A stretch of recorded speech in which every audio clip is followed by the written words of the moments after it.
Peut-être connaissez-vous cette trend internet où le but est de faire un saut par-dessus une frontière, comme avec le Canada et les États-Unis. Aujourd'hui, je me trouve dans une ville où l'on pourrait faire ça, sauter par-dessus une frontière. Je suis en effet à Le Pont de Beauvoisin, petite commune d'un peu plus de 2000 habitants située en Savoie. Et en plus d'être à côté de la frontière entre l'Isère et la Savoie, elle est aussi à côté d'une ville appelée Pont de Beauvoisin. Alors attention, la ville avec un le en début de nom est en Savoie et l'autre sans déterminant est en Isère. Je suis donc aujourd'hui à Le Pont de Beauvoisin en Savoie. Parmi ces habitations se pressant au bord du Guillet, se dresse la petite église des Carmes, monument pittoresque du début du XVe siècle. Vous allez pouvoir la découvrir dans ce nouvel épisode de Secrets d'église.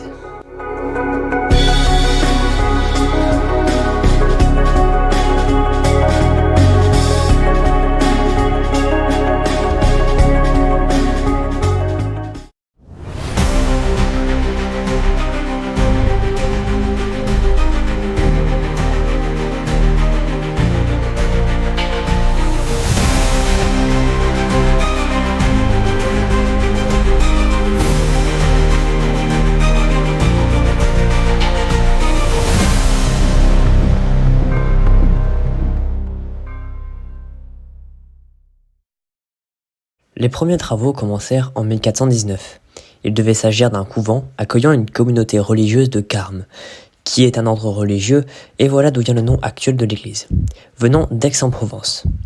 Je vous laisse imaginer le voyage que ça devait être de traverser toute une partie de la France en pleine guerre de 100 ans. Cependant, les conflits entre Dauphinois et Savoyards, la ville étant située à la frontière des deux régions à l'époque, s'intensifièrent tellement que le couvent fut mis à feu en 1454.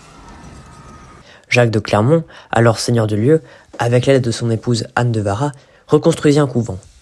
Le portail est quant à lui financé par un prieur, Guillaume Wesley. Mais en 1506, l'église est à nouveau détruite. Quasiment 60 ans plus tard, le couvent est encore une fois mis à mal. En effet, le baron des Abrets est venu piller l'église. Et, comme si ce n'était pas suffisant, il fait pendre les religieux. Entre le XVIIe et le XIXe siècle, le couvent sera à plusieurs reprises remanié et transformé en église paroissiale avec la jonction d'un clocher. Cela fait aussi suite au délaissement du couvent par les religieux suite au massacre des Carmes à Paris en 1792. C'est Emmanuel Crété, premier ministre de l'Intérieur sous Napoléon Bonaparte, et natif de la ville qui, avec son frère Henri, protégèrent les différents bâtiments. Il y a dans cette église un nombre assez important de tombes. Il y a celle de Jean-Louis, qui était un noble. D'ailleurs, sa tombe présente curieusement 2 pistolets. Anne de Pravat, femme du seigneur Jacques Lomont. Jean de Montbel, Henri Crété, maire de la ville et protecteur du bâtiment. Et Charles-Gabriel Pravat. Je trouve que cela fait un nombre assez important de tombes pour une église aussi petite.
le clocher est assez mal entretenu.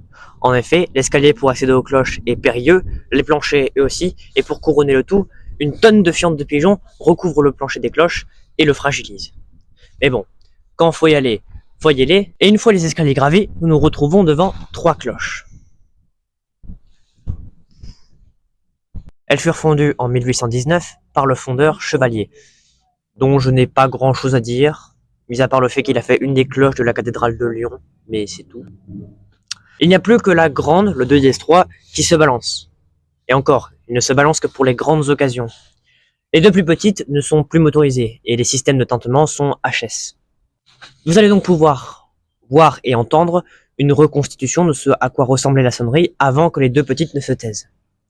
Je remercie la mairie de Le Pont de Beauvoisin ainsi que Madame Sanvido pour l'ouverture du clocher.